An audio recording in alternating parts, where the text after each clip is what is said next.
शालू शालू शालू मला सगळं कळलं या मागे कोण या सगळ्या मागे आनंदी आहे. आनंदी हो सगळं तिनेच करून आणलंय. तो आपल्या घरात येणारा धूर, ते अचानक येणारे आवाज आणि हवेमध्ये हवेत येणारा अचानकचा गाडवा, या सगळ्याच्या मागे ती आनंदी होती ग. मला माहितीये फक्त नालंदी नाही, तिच्यासोबत अजून कोणीतरी असणार. पण कोण आहे ते माहित नाही. पण हे सगळं डावना त्या नालंदीने केले होते. तुला शालू माहितीये, मी जेव्हा इथे आले होते तिने मला तिचे कपडे दिले होते.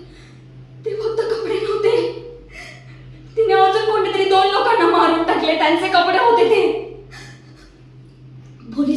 पोलिसांना तिच्यावर संशय म्हणून नाही ना, म्हणून तिने मला ते कपडे दिले होते. पण मी तिला आता सोडणार नाही. आता हार नाही तर पण तिचे सगळं नाही, सगळे तिचे डावपेच मी आता बाहेर काढते. थांब. मी मालाडच्या एका स्मशानभूमीमध्ये आले.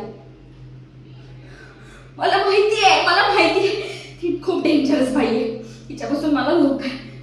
पण तिचे हे डाव ना आता बंद झाले पाहिजे. तिला मी जाब विचारणार आहे की तुझं हे किती दिवस चालणार आहे, मला काही कळणार नाही का? तू काळजी करू नकोस.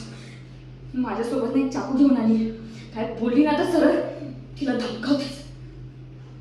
चालू तिची गाडी आली, मी तुला थोड्या वेळाने कॉल करते. हो तू नको काळजी घेऊ. मस्त तिला बरोबर बघते मी. करते मी तुला कॉल.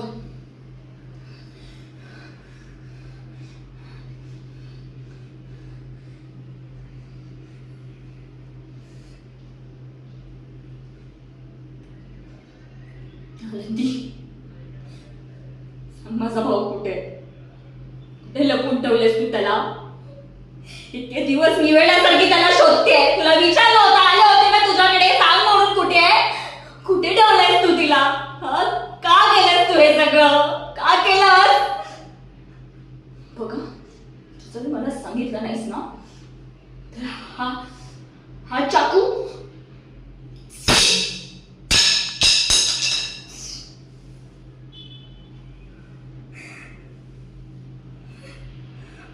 तो खुनी नाहीये तू.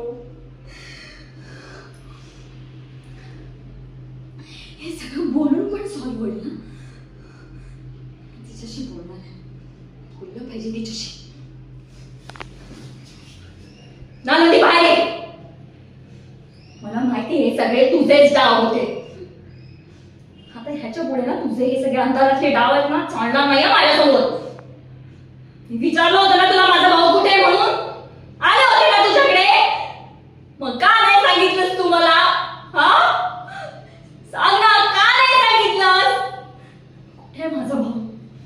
आनंदी, मला आज सांग, कुठे माझा भाऊ? का केलंस तू हे सगळं?